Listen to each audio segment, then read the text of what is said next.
কোরআন মাজিদে আল্লাহ পাক বলে দিয়েছেন, এই জন্য শুনেন, আমি যদি নেককার বান্দাদের হাতে ক্ষমতা ন্যস্ত করি দুনিয়াতে, নেককার বান্দারা ক্ষমতার এসেই তারা 4 দফা কাজ বাস্তবায়ন করবে। জোরে বলেন কয় দফা?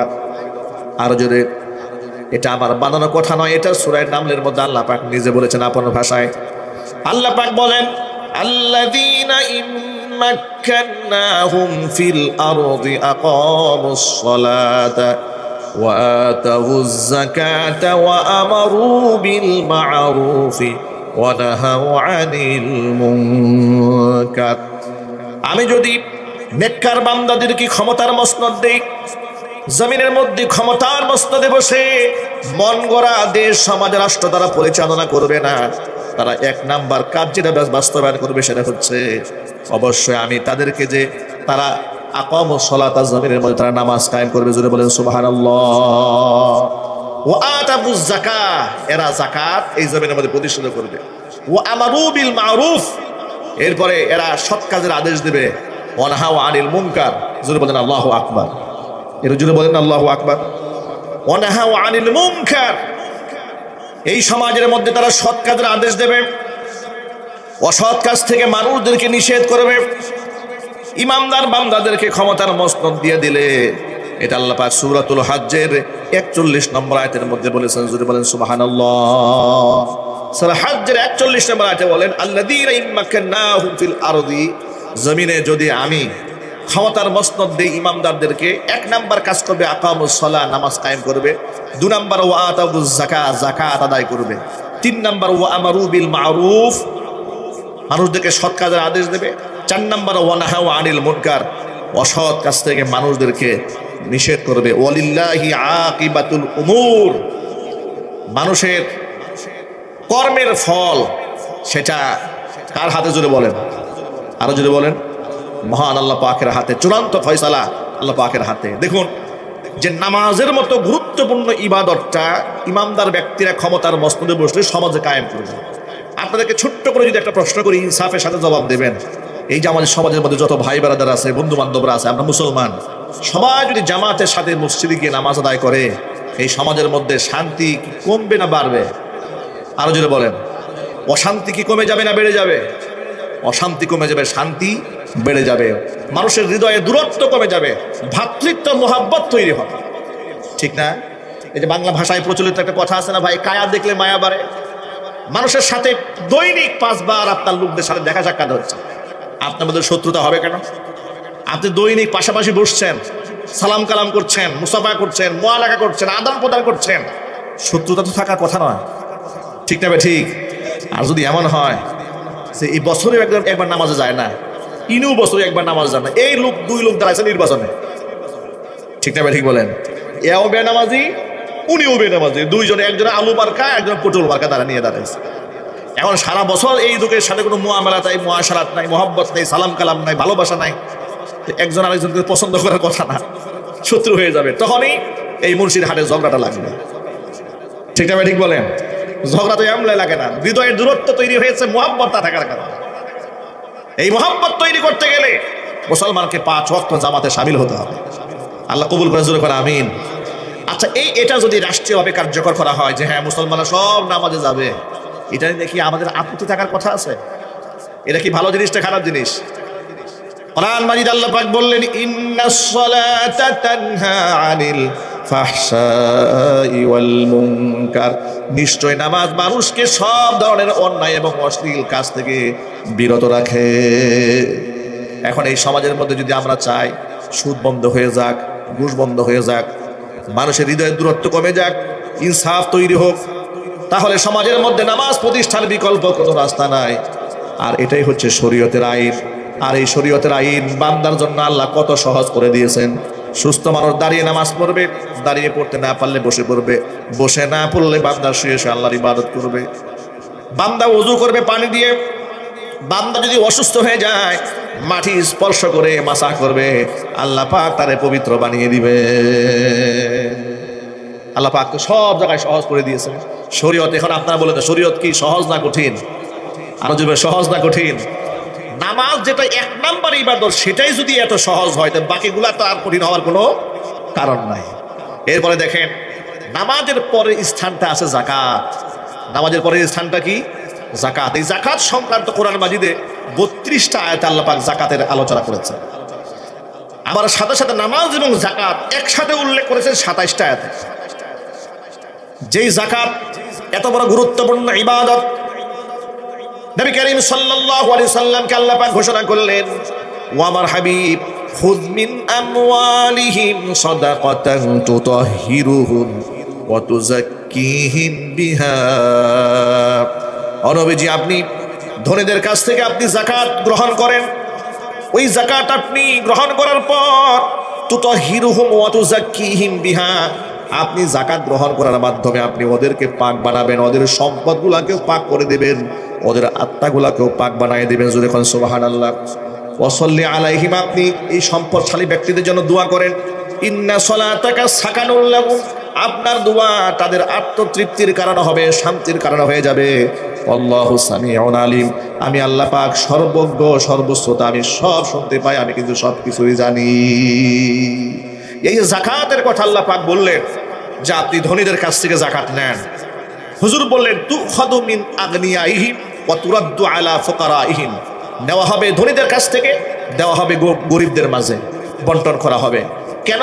যাকাতটা দিলে ফায়দা কি হবে? আল্লাহ পাক কেন যাকাত ভিত্তিক অর্থ ব্যবস্থা ফরজ করলেন? আল্লাহ পাক ফরজ করলেন এই জন্য, লিকাইলা ইয়াকুনা দুলাতাম বাইনাল আগনিয়াই মিনকুম, সম্পদ শুধু ধনীর কাছ থেকে ধনীর হাতেই থাকবে এটা যেন না হয়। সম্পদ যেন সমাজের মধ্যে একটা ভারসাম্য অর্থনীতি কায়েম হয়ে যায়, ধনীর হাতেও থাকবে, গরিবের হাতেও থাকবে, একটা ব্যালেন্স থাকবে।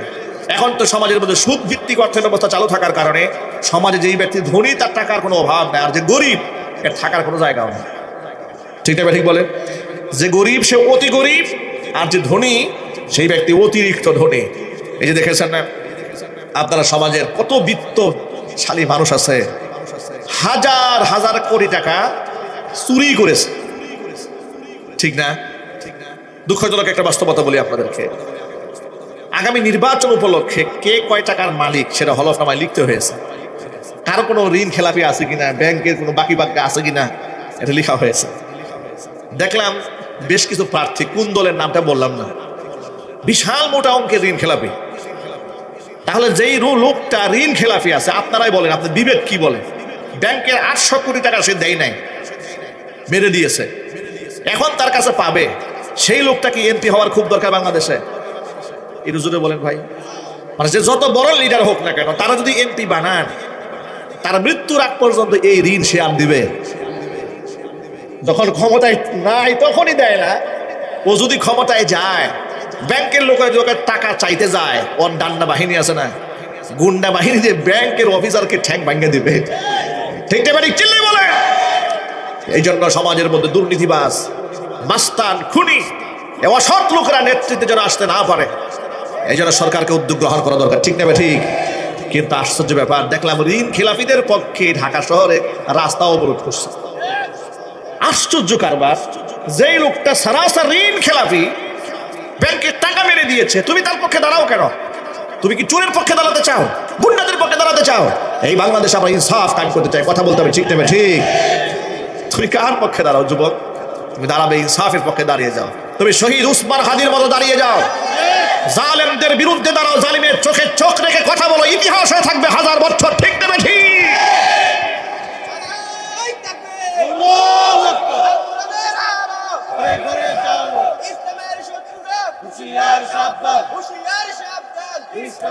ভাইরা আমার, এরা হাজার কোটি টাকা মেরে দেয়, এরপরও তাদের বিরুদ্ধে আইনানুগ কোনো ব্যবস্থা গ্রহণ করা হয় না, কারণ তাদের আছে পেশি শক্তি। ঠিক না ভাই? পক্ষান্তরে গ্রামের সামান্য একটা কৃষক ব্যাংক থেকে 1 লাখ টাকা লোন নিয়েছে, বেচারা পরিশোধ করতে পারে নাই। কেন?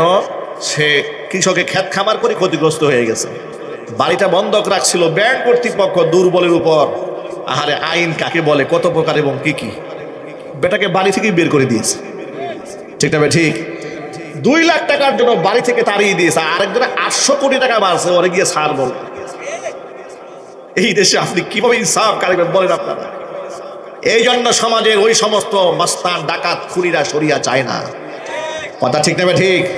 শরিয়া মানে হচ্ছে সবার জন্য ইনসাফ, সেখানে রাজা, প্রজা, আমির, ফকির, হুজুর, মাওলানা, হুজুরের ছেলে বলে বিচার হবে না, কিন্তু মুক্তাদির ছেলে বলে বিচার হবে। এটা শরীয়ত নয়। শরীয়ত হচ্ছে তুমি প্রেসিডেন্ট হয়ে থাকলে তোমাকে জবাবদিহিতার কাঠগড়ায় দাঁড়াতে হবে। সুবহানাল্লাহ পড়েন।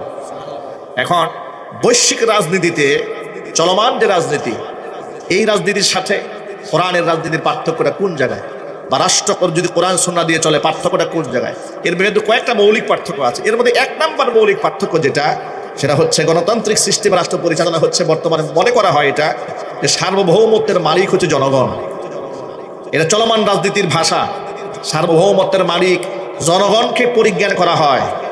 আমি জিজ্ঞেস করি আপনাদেরকে, আসলে কি সার্বভৌমত্বের মালিক আমরা জনগণ? সার্বভৌমত্বের মালিককে? এটা হচ্ছে ইসলামের কনসেপ্টের সাথে, চিন্তা চেতনার সাথে একটা বড় পার্থক্য, একটা সূচনাতেই। গণতান্ত্রিক সিস্টেমে সার্বভৌমত্বের মালিক জনগণ, ক্ষমতার উৎস জনগণ, কিন্তু কোরআন বলে না। কোরআন সুন্নাহর মূলনীতি হচ্ছে রাষ্ট্র এবং রাষ্ট্রের সমস্ত মালিকানা মহান আল্লাহ পাকের। এমনকি ক্ষমতার মালিকও আল্লাহ, সার্বভৌমত্বের মালিক আল্লাহ। তাহলে মানুষ কি? মানুষ হচ্ছে তার খলিফা। মানুষ হচ্ছে কি? খলিফা। মানুষ এই দুনিয়াতে আল্লাহর আইনকে শুধু বাস্তবায়ন করবে। ইনিল হুকমু ইল্লা লিল্লাহ। হুকুম চলবে একমাত্র কার? আল্লাহ পাকের।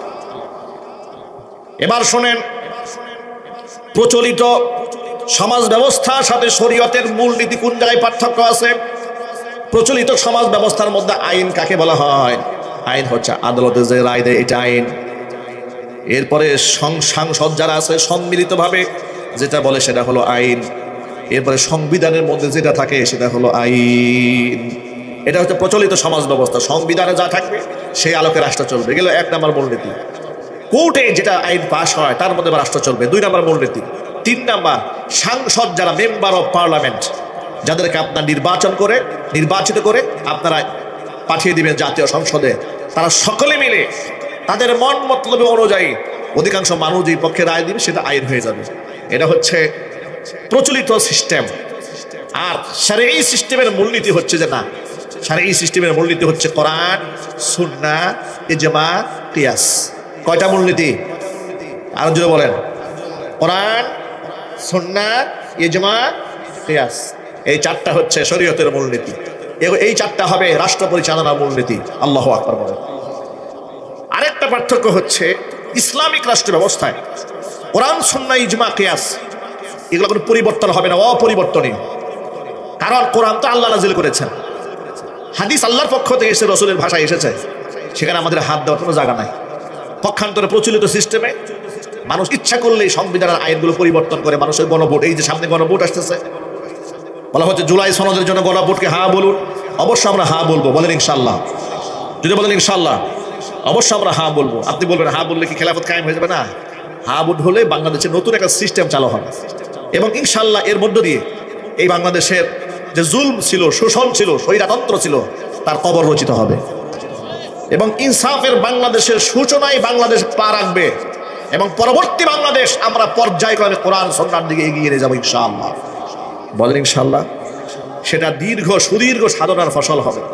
একদিনে তো ভাই হবে না, একটু সময় আমাদের লাগবে। লাগবে না ভাই? সময় লাগবে, কিন্তু সেই স্বপ্ন মুসলমানদের কলিজায় থাকা উচিত যে আল্লাহ এই দেশ, এই সমাজ, রাষ্ট্র কোরআন সুন্নাহ দিয়ে আমরা চালাইতে পারি। সেই তৌফিক আল্লাহ তুমি আমাদেরকে দান করো। জোরে বলেন আমিন। এবার শোনেন, প্রচলিত সিস্টেমের সাথে শরীয়তের আইনের কন্ট্রাডিকশন কোন জায়গায় আরো কয়েকটা দেখাই দেই। ইসলামের আইন অনুযায়ী আইন সবার জন্য সমান, সেখানে ধনী গরিব, রাজা বাদশার কোনো পার্থক্য নাই। পক্ষান্তরে প্রচলিত সিস্টেমে প্রভাবশালীদের ক্ষেত্রে বিষয়টা আলাদা। ঠিক না ভাই? এই দেশে কি আইন সবার জন্য সমান আছে? একটু জোরে বলতে হবে। আইন কি সবার জন্য সমান আছে? না, আইন সবার জন্য সমান নাই। আপনি বলবেন কি প্রমাণ দেয়? প্রমাণ আপনাদের শোনায়, একটু শুনেন। যিনি ক্ষমতার মস্তদে থাকেন, পৃথিবীর যে দেশই হোক না কেন, বিশেষ করে আপনি আমাদের দেশের কথা চিন্তা করেন, আমাদের দেশে যিনি প্রাইম মিনিস্টার থাকেন, তিনি 5 বছর থাকেন, আর 10 বছর থাকেন, আর খুনি হাসিনার মতো 16 বছর থাকেন। ক্ষমতায় থাকা অবস্থায় তার বিরুদ্ধে জনগণ আদালতে কোনো মামলা করতে পারবে? এই সাহস আছে? আপনি প্রেসিডেন্টের বিরুদ্ধে মামলা করবেন, আপনি তার ওয়ার্ড পর্যায়ের একটা পাতি নেতার বিরুদ্ধে মামলা করতে পারবেন না। ঠিক না ভাই? ঠিক। একবার ঠ্যাঙ্গায় আপনারা সাইজ বানাই দেবে, এটা সাহস কত? দল ক্ষমতায় তুই আমার বিরুদ্ধে মামলা করিস, যার ধরে ক্ষমতার মস্তদে থাকার পরে লোকেরা গণধর্ষণ করলেও বিচার হয় না। কথা বলতে হবে, ঠিক না ঠিক? বাস্তানি করলে, টেন্ডারবাজি করলে তার বিচার হয় না। কারো সোনার ছেলেরা করেছে, বিশ্ববিদ্যালয়ে ধর্ষণের সেঞ্চুরি করেছে খুনি হাসিনার সময়ে, তারও বিচার হয় নাই। কথা বলতে হবে, ঠিক কিনা বলেন? যেই দেশে সেঞ্চুরি করার পরে বিচার হয় না, সেই দেশে ধর্ষণ বন্ধ করবেন কি দিয়ে আপনি? এই হচ্ছে প্রচলিত সিস্টেমের সাথে ইসলামের পার্থক্য। এবার আপনাদের ইসলামটা বোঝায় যে ইসলামে কে নেতা কে লিডার এটা দেখার সময় নেই। হযরত উমর ফারুক রাদিয়াল্লাহু তাআলা আনহু যখন খলিফা, কে খলিফা? ওমর, অর্ধজাহানের শাসক, যিনি রাস্তায় হাঁটলে শয়তানও সেই রাস্তায় হাঁটতো না। সেই উমর রাদিয়াল্লাহু তাআলা আনহুর ক্ষমতায় থাকা অবস্থায় তিনি আমিরুল মুমিনিন, ঠিক সেই অবস্থায় তার বিরুদ্ধে এক ইহুদি মামলা দায়ের করল। মামলা দিল কোথায়? মুসলিম স্টেটের কাজীর কাছে। কাজী হচ্ছে সুরাহাবির হযরত সুরাইহ, কাজী সুরাইহ রাহমাতুল্লাহি আলাইহি, তিনি হচ্ছেন বিচারক। কাজী সুরাইহ তিনি সাহাবী ছিলেন না, ছিলেন তাবিঈ। কিন্তু খলিফা ওমর রাদিয়াল্লাহু তাআলা আনহুর শাসনামলে, ওসমান রাদিয়াল্লাহু তাআলা আনহুর শাসনামলে, হযরত আলী কাররামাল্লাহু শাসনামলে, এই তিনজন খলিফার শাসনামলে তিনি বিচারকের দায়িত্ব পালন করেছেন। প্রধান বিচারপতি, জোরে বলতে হবে আল্লাহু আকবার। কেমন বিচারপতি? হযরত উমরের নামে বিচার গেল, এই বিচারপতি হযরত উমরকে আসামির কাঠগড়ায় দাঁড় করাইছে। সুবহানাল্লাহ বলতে পারেন না আপনারা? যারা শরীয়তের কথা শুনলে ভয় পান, তারা একটু শুনেন শরীয়ত কি জিনিস। আপনারা তো খামোখা ভয় পান, মনে হয় আহারে শরীয়ত কি জিনিস, কায়েম হয়ে গেলে আহারে মনে হয় ঘর থেকে বের হওয়া যাবে না, রাস্তায় বের হইলেই পিটাবে, এই মনে করছেন। দেখেন শরীয়ত কাকে বলে। শরীয়ত হলো আপনি রাজা কিংবা বাদশাহ হন, দেখার সময় নাই। আপনার বিরুদ্ধে অভিযোগ দায়ের হয়েছে, এবার আপনি সাধারণ আসামির মতো কাঠগড়ায় দাঁড়ায় যান। ওমর রাদিয়াল্লাহু তাআলা আনহু এক পাশে দাঁড়ানো, ইহুদি আরেক পাশে দাঁড়ানো। কাজী সুরাই বললে, জিজ্ঞেস করলেন খলিফাতুল মুসলিমিন, আপনি বলেন আপনার পক্ষে কোনো যুক্তি তর্ক আছে, কোনো সাক্ষী আছে? হযরত উমর বললেন, না, এই ব্যাপারে আমার কাছে কোনো সাক্ষী নাই। ওমর সাক্ষী দিতে পারলেন না। কাজী সুরাই একটু চিন্তা করলেন, ইহুদির পক্ষে রায় দিয়ে দিলেন। সুবহানাল্লাহ বলবেন। হযরত আলী কাররামাল্লাহু ওয়াজহার সেই বিখ্যাত ঘটনা তো আপনাদের সকলের জানা আছে। জিহাদের ময়দানে তিনি তার ঢাল হারিয়ে ফেললেন। ঢাল পাওয়া যাচ্ছে না। বেশ কিছুদিন পরে দেখতে পেলেন এক ইহুদির কাছে তার জিহাদের ময়দানে সেই ঢালটা পাওয়া গেছে। ওমর রাদিয়াল্লাহু তাআলা আনহু তখন শাসক, তার খেলাফত কালে কাজী সুরাইহের আদালতে মামলা হলো। এবার তিনি দাঁড়ালেন, হযরত আলী কাররামাল্লাহু এক পাশে দাঁড়ালেন, আর এক পাশে ইহুদি দাঁড়িয়েছে। ইহুদির কাছে সেটা পাওয়া গেছে। ইহুদি নিজস্ব মালিকানা দাবি করলেন যে এই ঢালের মালিক আমি। আলী রাদিয়াল্লাহু তাআলা আনহু বললেন, না, ঢালের মালিক আমি। কাজী সাহেব জিজ্ঞেস করলেন, হাকিম বিচারক বললেন, আলী আপনার কাছে কোনো দলিল প্রমাণ আছে? বলে, হ্যাঁ আছে, আমার ছেলে প্রমাণ। কে? আপনি হাসান হুসাইনকে ডাকেন। হাসান হুসাইনকে আনা হলো। কাজী সাহেব বললেন যে না, বাবার পক্ষে ছেলের সাক্ষী গ্রহণযোগ্য নয়। আল্লাহু আকবার বলেন। বাবার পক্ষে ছেলের সাক্ষী গ্রহণযোগ্য নয়, তিনি অ্যাকসেপ্ট করলেন না। তিনি কি বললেন জানেন? তিনি বললেন, কাজী সাহেব আপনি কি রাসূলের সেই হাদিসখানা ভুলে গেছেন নাকি? ওয়াল হাসানু ওয়াল হুসাইনু সাইয়্যিদা শাবাবি আহলিল জান্নাহ, হাসান হুসাইন জান্নাতি যুবকদের সর্দার হবেন। কাজী সাহেব কি বলেন জানেন? কাজী সাহেব বলেন, হযরত আলী আমি কিছুই ভুলে যাই নাই। নিঃসন্দেহে রাসূল যা বলেছেন সত্য বলেছেন, কিন্তু ইসলামী নীতিমালা অনুযায়ী বাবার পক্ষে ছেলের সাক্ষী গ্রহণযোগ্য নয়। এই জন্য আপনার এই পক্ষে হাসান হুসেন কথা বললে আমি অ্যাকসেপ্ট করতে পারবো না। তিনি বললেন, তাহলে আমার খাদেম, আমার গোলাম আছে, গোলাম সাক্ষী দেবে। তিনি বললেন যে মনিবের পক্ষে গোলামের সাক্ষী গ্রহণযোগ্য না। হযরত আলী বললেন, এছাড়া আমার কাছে আর কোনো সাক্ষী নাই। এবার ইহুদির পক্ষে রায় দিয়ে দিলেন। ইহুদি আদালত প্রাঙ্গণে দাঁড়িয়ে বললেন, মাননীয় আদালত দাঁড়ান, বিশ্বাস করেন আমি অবাক হয়ে গেলাম আপনার এই বিচার ব্যবস্থা দেখে। এইরকম ইনসাফ একটা রাষ্ট্রে মুসলমান হতে পারে? কাজী সাহেবের সামনে দাঁড়িয়ে বললেন, শোনেন, এই যে ঢালটা আসলে এটা আমার ঢাল নয়, এটা হযরত আলীর ঢাল। আলীর আপনি দিয়ে দেন। আমি ইসলামের বিচার ব্যবস্থা খানিক একটু দেখতে পেলাম, যেই ধর্মে এতটা ইনসাফ থাকে, নিজের পক্ষে রায় না দিয়া ইনসাফ করতে গিয়া সাক্ষী প্রমাণ না থাকার কারণে আরেকজনের পক্ষে রায় দিয়ে দেয়। এর চেয়ে চরম সত্য ধর্ম পৃথিবীতে আর হতে পারে না। তিনি আদালত প্রাঙ্গণে দাঁড়ায় কালিমা পড়ে মুসলমান হয়ে গেলেন। সুবহানাল্লাহ, সুবহানাল্লাহি ওয়া বিহামদিহি, সুবহানাল্লাহিল আযীম। ওমর ফারুক রাদিয়াল্লাহু তাআলা আনহুর ছেলে মিশরে আমর ইবনুল আস রাদিয়াল্লাহু তাআলা আনহু যখন গভর্নর ছিলেন, থাকা অবস্থায় তার এক ছেলে এক গোলামকে আঘাত করেছে, ঘুষি মেরেছিলেন। এটা নিয়ে আদালতে মামলা হলো। ওই কাদি সুরাইহের কাছে বিচার চলে গেল। কাদি সাহেব তাকে ডাকলেন, তুমি গোলামকে মেরেছো কেন? এবারে কেসাস বদলা নেওয়া হলো, তাকে হুবহু মায়ের ফিরে দেওয়া হলো। এরপরে তিনি বললেন, পৃথিবীতে কেউ বাদশা হয়ে জন্মগ্রহণ করে নাই, সুতরাং কাউকে গোলাম মনে করে তুমি যে মারবে সেটা যেন না হয়, কারণ পৃথিবীতে প্রত্যেকটা মানুষ আল্লাহর গোলাম হয়ে জন্মগ্রহণ করেছে। আল্লাহু আকবার বলেন। ইতিহাস সাক্ষী, এসব হচ্ছে শরীয়তের আইন, এই হচ্ছে ইসলামের বিচার ব্যবস্থা। এরকম হাজার হাজার ঘটনা কোরআন হাদিসে আছে। এগুলো যদি সমাজে কায়েম হয় তাহলে সমাজে ইনসাফ কায়েম হবে, জাস্টিস কায়েম হবে। আজকে সেই শরীয়তের কথা মানুষ বুঝে না, মনে করে আরে হিন্দুরা কই যাবে, খ্রিস্টানরা কই যাবে, বৌদ্ধরা কই যাবে। এরা আসলে শরীয়ত বুঝতে পারে না। অমুসলিম সম্পর্কে আল্লাহ নবী কি বলেন শোনেন। হুজুর বলেন, মাইয়াকতুল মুআহাদান লাম ইয়ারিহ রাইহাতাল জান্নাতি ইয়াওমাল কিয়ামা ওয়া ইন্না রিহাহা লাতুজাদু মিন মাসিরাতি 40 আমা। দুনিয়াতে কেউ যদি মুসলমানদের দেশে থাকে, অমুসলিম চুক্তিবদ্ধভাবে থাকে, মুআহাদান, তাকে যদি কেউ কোনো মুসলমান অন্যায়ভাবে হত্যা করে, তাহলে এই মুসলমান কাল হাসরের ময়দানে জান্নাতের খুশবু পর্যন্ত নাকের মধ্যে পাবে। সুবহানাল্লাহ বলেন। অমুসলিমের অধিকারের কথা কোরআনে আছে না ভাই? দেখেন কোরআনে কি আছে। কোরআন মাজিদ আল্লাহ পাক বলে দিয়েছেন, লা ইয়ানহাকুমুল্লাহু আনিল্লাযীনা লাম ইউকাতিলুকুম ফিদ-দীন ওয়া লাম ইউখরিজুকুম মিন দিয়ারিকুম আন তাবাররুহুম ওয়া তুকসিতু ইলাইহিম ইন্নাল্লাহা ইউহিব্বুল মুকসিতিন।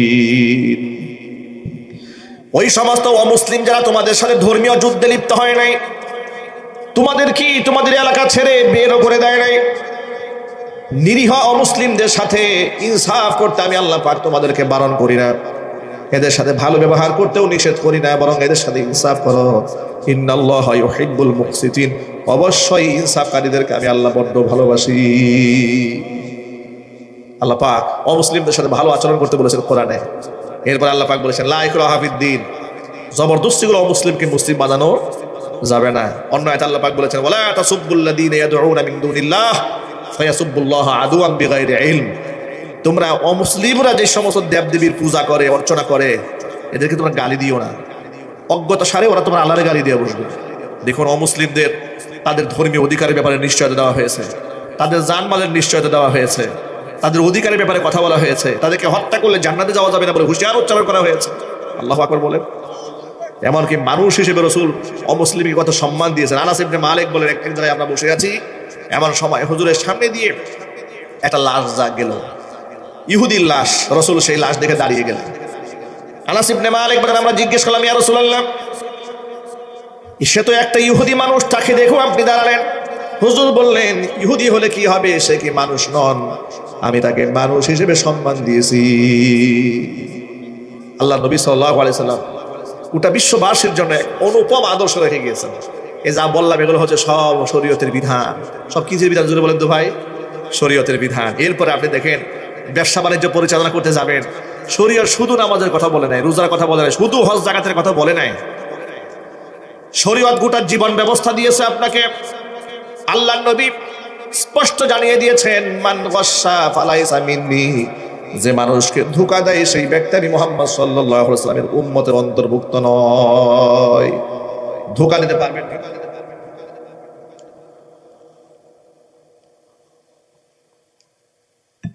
হাদিস শরীফে এসেছে, মাররা রাসূলুল্লাহ সাল্লাল্লাহু আলাইহি ওয়াসাল্লাম আলা সুবরাতি তুআমিন। হুজুর একটা খাবারের দোকানের সামনে দিয়ে হেঁটে গেলেন। এমন সময় খাবারের একটা বস্তা দেখলেন, বস্তার মধ্যে ফাআদখালা ইয়াদাহু, হাত ঢুকাই দিলেন। ফাআসাবাতহুল বালাল, হাত ঢুকাই দেওয়ার পরে হাতের মধ্যে ভিজা ভিজা লেগেছে। নবী কারীম সাল্লাল্লাহু আলাইহি সাল্লাম জিজ্ঞেস করলেন, কি ব্যাপার? খাবারের উপরি ভাগটা শুকনা, নিচের ভাগটা ভিজা কেন? দোকানদার বলল, ইয়া রাসূলুল্লাহ আসাবাতুহুস সামা, বৃষ্টির পানি পড়েছে, তো বৃষ্টির পানি পড়ার কারণে এই খাবারটা নিচে ভিজে গেছে। হুজুর বললেন, নিচের অংশ ভিজা, ভিজা অংশের উপরে উঠায় রাখো। তাকে মেপে দেওয়ার সময় কেতা যেন দেখে নিতে পারে যে এটা ভেজা, এটা শুকনা। কারণ তুমি যদি এমন অবস্থায় দিয়ে দাও, কিন্তু শুধু শুকনা দেখেছি, ভিজা তো দেখে নাই। শুনে রেখো, মান গাসসা ফালাইসা মিন্নি, এতটুকু ধোঁকা যেই ব্যক্তি দেয় সেই ব্যক্তি আমার উম্মতের অন্তর্ভুক্ত নয়। সুবহানাল্লাহ বলেন। ইসলাম ব্যবসা বাণিজ্যের সিন্ডিকেটকে বরবাদ করে দিয়েছে। এই যে আজকে বাংলাদেশে সিন্ডিকেট বাণিজ্য চলে, এলপি গ্যাস নিয়ে কি মারাত্মক সিন্ডিকেট বাংলাদেশে চলছে চিন্তা করেছেন? 800 টাকার বোতল হয়ে গেছে 5000 টাকা। ঠিক না ঠিক বলেন? কেন এটা হয়েছে? কার জন্য হলো? তারা কারা? ওরা মঙ্গল গ্রহ থেকে সিন্ডিকেট তৈরি করে নাই, ওরা এই বাংলাদেশের লোক। ওদের হাত উপর মহল পর্যন্ত আছে। খোঁজখবর নিয়ে দেখবেন অনেক সচিবরা এর সাথে জড়িত আছে। কয়েকটা দিনের মধ্যে হাজার হাজার কোটি টাকা তারা এখান থেকে আত্মসাৎ করে ফেলেছে। ঠিক না ঠিক জোরে বলেন? ধরা ছোঁয়ার বাহিরে কে করবে কার বিচার? কে করবে কার বিচার? সিন্ডিকেট বন্ধ করা যাচ্ছে না। সিন্ডিকেট বাণিজ্য চলে, গ্যাসের দাম বাড়িয়ে দেওয়া হয়েছে। বাহির থেকে মোবাইল ফোন নিয়ে আসে আমাদের ভাইরা বিদেশ থেকে, সেখানে সরকারের মধ্যে ট্যাক্স বসায় দেওয়ার পরিকল্পনা আসতেছে। মোবাইল ব্যবসায়ীরা তারা সব দোকানপাট বন্ধ করে দিয়েছে। আপনি বিদেশ থেকে মোবাইল আনবেন, গভর্নমেন্টকে ট্যাক্স দিতে হবে। অথচ এই ছেলেটা বিদেশ থেকে শ্রম দিয়ে ঘাম জড়াইয়া সেই টাকা বাংলাদেশে আনার কারণেই তো বাংলাদেশের রিজার্ভ বেড়েছে। ঠিক না ঠিক বলেন? আপনারা সব অফিসিয়াল করবেন। এইভাবে আপনারা বিভিন্ন জায়গায় সাধারণ মানুষের জন্য সহজ কি হয় সেটা না করে কোনো বিধানকে আপনারা কঠিন বানিয়ে দিলেন। ইসলাম মানুষকে এইরকম বেইনসাফ করে নাই, ইসলাম সকল ক্ষেত্রে ইনসাফ করেছে। জোরে বলেন আল্লাহু আকবার। আবার আপনি দোকানদার মানুষ, কোরআন বলে দিয়েছে, ওয়াইলুল লিল মুতাফফিফিন আল্লাযীনা ইযা ক্তালু আলান নাসি ইস্তাওফুন ওয়া ইযা কালুহুম আও ওয়াজানুহুম ইউখসিরুন। তুমি যখন অন্যের কাছ থেকে নাও একেবারে পরিপূর্ণ মেপে নাও, আর যখন তুমি মানুষকে ওজন দিয়ে দাও তখন ওজনে কম দাও। এরকম ব্যবসায়ী আছে না ভাই? নিজে যখন আনে খুব মেপে ঝুঁকে আনে, আর মানুষকে দেওয়ার সময় 2 নম্বরই করে। এই যে ফিলিং স্টেশনগুলো দেখেছেন, কয়েকদিন আগে দেখলাম যে মোবাইল কুটকিয়ে ধরেছে, প্রতি লিটারে তেলের মধ্যে 300 মিলিলিটার কম দিচ্ছে। আহারে চুরি, সব জায়গায় চুরি। কি হিসাব দেবেন আল্লাহর কাছে? মহান রবের কাছে কাল কিয়ামতের ময়দানে কি জবাবদিহিতা করবেন? চুরি করে করে টাকার প্রাসাদ বানালেন, এই টাকা তো ভোগও করতে পারবেন না আপনি। হারাম পয়সা ইনকাম করে সেটা নিজেও ভোগ করা যায় না, আর হারাম পয়সা হারাম জায়গায় চলে যায়। সন্তানরা বাপ মরে যাওয়ার পরে দোয়াও করে না। ঠিক না ঠিক বলেন? এমন ঘটনা বাংলাদেশে আছে যে বাবা মরেছে, জানাজা পড়ে না ছেলেরা, বলে ব্যাংকের টাকা আগে ভাগ হবে, এরপরে বাবার জানাজা হবে। নাউযুবিল্লাহি মিন যালিক। এগুলো দেখার পর আমাদের লজ্জা হয় না? আমাদের শরম হয় না? আমাদের শিক্ষা হয় না? ইসলামী শরিয়াত এক্ষেত্রে ইনসাফ করেছে, ব্যবসা বাণিজ্য সকল ক্ষেত্রে ইনসাফ। আবার আপনি লোকদেরকে দিয়ে কাজ করাবেন, ইসলাম সেখানে দিক নির্দেশনা দিয়ে বলেছে, আতুল আজিরা আজরাহু ক্বাবলা ইয়াজিফা আরাকুহু। শ্রমিকের গায়ের ঘাম শুকিয়ে যাওয়ার আগে তার ন্যায্য পাওনা তার হাতে বুঝাইয়া দাও। ইসলাম এই যে যা যা বললাম, মাত্র কয়েকটা উদাহরণ দিলাম, এগুলো সব হচ্ছে শরীয়তের আইন। এখন আপনারা বলেন, এই আইনগুলো সমাজে বাস্তবায়ন হওয়ার দরকার আছে না নাই? আইন বাস্তবায়ন না হওয়ার কারণে বাংলাদেশে কুখ্যাত খুনি এবং সন্ত্রাসীরা সব বেঁচে গিয়েছে। সাগররুনি হত্যাকাণ্ডের বিচার হয় নাই। ওসি প্রদীপ এবং লিয়াকত ঠান্ডা মাথায় মেজর সিনহাকে খুন করেছে, ফাঁসির রায় হয়ে গেছে, এদের ফাঁসি হয় না। কি সোনার বাংলাদেশে সোনার আইন তৈরি করে গেছে ব্রিটিশরা, এগুলোর ফাঁসি হয় না, ফাঁসি কার্যকর হয় না। শহীদ শরীফ উসমান হাদি বাংলাদেশের হাজার বছরের শ্রেষ্ঠ সন্তান, প্রচন্ড মেধাবী, দেশপ্রেমিক, ইমানদার, গোটা বাংলাদেশের কোটি যুবকের হৃদয়ের স্পন্দন। সেই শহীদ উসমান হাদিকে তারা শহীদ করে দিয়ে দিল, আজ পর্যন্ত আসামি ধরা পড়ল না। ঠিক না ঠিক? এগুলা এই যে প্রচলিত সিস্টেম, এই সিস্টেম চেঞ্জ না হলে, আর এটা তখনই সম্ভব যখন আপনি শরীয়ত কার্যকর করবেন। কোরআন মাজিদ বলেছে, ইন্নাল্লাহা ইয়া'মুরু বিল আদলি ওয়াল ইহসান ওয়া ইতাই যিল কুরবা ওয়া ইয়ানহা আনিল ফাহশাই ওয়াল মুনকারি ওয়াল বাগই ইয়াইযুকুম লাআল্লাকুম তাযাক্কারুন। আল্লাহ পাক ইনসাফ প্রতিষ্ঠিত করতে বলেছেন। আল্লাহ পাক ইন্নাল্লাহা ইয়া'মুরুকুম আন তুআদ্দুল আমানাতি ইলা আহলিহা, আমানতকে তার যথার্থ স্থানে সুপর্দ করার আল্লাহ পাক হুকুম দিয়েছেন। এগুলা যখন সামাজিকভাবে বাস্তবায়ন হবে, তখন এই সমাজ থেকে ঘুষ বন্ধ হবে, দুর্নীতি বন্ধ হবে, চোরা কারবারি বন্ধ হবে, টেন্ডারবাজি বন্ধ হবে, মাদকের চালানি বন্ধ হয়ে যাবে। গোটা সমাজের মধ্যে একটা শান্তির সমাজ বিরাজ করবে। সুবহানাল্লাহ। আর এগুলার নাম হচ্ছে শরিয়াত। এগুলোর নাম কি যদি বলেন তো ভাই? শরিয়াত। আমি মাত্র কয়েকটা বললাম, শুধু শরীয়তের এই 23 বছরে আল্লাহর নবীর দেওয়া উপহার আমার তো 2-1 ঘন্টা এটা শেষ করতে পারবো না। এটা এক প্রজন্মের পর প্রজন্ম এই ব্যাপারে রিসার্চ হবে, গবেষণা হবে, দিন যাবে, কোন সেক্টরে ইসলাম কি বলেছে এর নিয়ে চর্চা হতে হবে, জনসচেতনতা তৈরি করতে হবে, হ্যান্ডবিল বানাতে হবে, এগুলো রাস্তা রাস্তা বিলি করতে হবে, ইসলামের সুমহান বাণীগুলো বিশাল বিশাল বিলবোর্ড টানিয়ে ঝুলাই রাখতে হবে, মানুষ যেন শিক্ষা গ্রহণ করতে পারে। ঠিক না ভাই, ঠিক বলেন? তাহলে একটা দেশ সুন্দর হবে, সমাজ সুন্দর হবে। যে কথাগুলো আপনাদের সামনে উপস্থাপন করেছি, আল্লাহ পাক যেন সবার আগে আমাকে, এরপর আমার ভাইদেরকে, মা বোনদেরকে সকলকে আমল করার তৌফিক দান করেন। এখন আপনাদেরকে জিজ্ঞেস করি, প্রিয় ভাইরা আমার, শরীয়তের বিধানে জুলুম আছে, শোষণ আছে, বেইনসাফ আছে, আমাদের ভয়ের কোনো কারণ আছে? সেই শরীয়ত আমরা চাই না, চাই না? আরো জোরে বলুন, কারা কারা শরীয়ত চান? তো হাত দেখতে চান। হে আল্লাহ, তুমি আমাদের জীবদ্দশায় বাংলাদেশের শারঈ আইন কার্যকর হয় এই দৃশ্য দেখার তৌফিক দিয়ে দাও। জোরে করে আমিন। হাত নামান। আল্লাহ পাক যেন আমাদের ত্রুটি বিচ্যুতি ক্ষমা করে দেন। আল্লাহ পাক আমাদের ভিতর অনেক দুর্বলতা আছে, আমরা যারা ইসলাম চাই, কোরআন চাই, সমাজে আমাদের অনেক দোষ আছে, আমাদের অনেক ব্যর্থতা আছে, আমাদের অনেক সংকীর্ণতা আছে, আমাদের অনেক সীমাবদ্ধতা আছে। আমরা আল্লাহর কাছে দোয়া করি, হে আল্লাহ, আমাদের হাজারো সীমাবদ্ধতা, আমার মন হাজারো সংকীর্ণতা, আমাদের অন্তরে আছে হিংসা, বিদ্বেষ, আমরা মানুষকে আপন করতে জানি না, আমাদের হাজারো ব্যর্থতাকে আল্লাহ তুমি ক্ষমা করো। আল্লাহ তুমি তো দয়ালু, আল্লাহ তুমি আমাদের উপর দয়া করো, আল্লাহ তুমি আমাদেরকে মাফ করো, আল্লাহ তুমি আমাদেরকে নামাজ প্রতিষ্ঠার তৌফিক দান করো, আল্লাহ ইনসাফ প্রতিষ্ঠার তৌফিক দান করো, এই বাংলাদেশের কিসাসের বিধান বাস্তবায়ন করার তৌফিক দান করো। আল্লাহ গোটা সমাজের সর্বস্তরের মানুষকে আল্লাহ তুমি নামাজি বানিয়ে দাও, দিনদার বানিয়ে দাও। আল্লাহ খাস করে আমাদের মুন্সিরহাটের ভাইরা, আজকে শুনেছি এখানে রাজনৈতিক কোন্দল হয়েছে, ঝগড়া হয়েছে, বিবাদ হয়েছে, আল্লাহ বিবাদকে তুমি মিটাইয়ে দাও। আল্লাহ সকল মানুষের মধ্যে একটা ভ্রাতৃত্ব সৃষ্টি করে দাও। আল্লাহ মানুষের অন্তর থেকে দূরত্ব কমায় দাও, ইনসাফের বাংলাদেশ গড়ার তৌফিক দান করে। জোরে কোন আমিন। দুরূদ শরীফ পড়েন, আল্লাহুম্মা সাল্লি আলা মুহাম্মাদ ওয়া আলা আলি মুহাম্মাদ কামা সাল্লাইতা আলা ইব্রাহিম ওয়া আলা আলি ইব্রাহিম ইন্নাকা হামিদুম মাজিদ। আল্লাহুম্মা বারিক আলা মুহাম্মাদ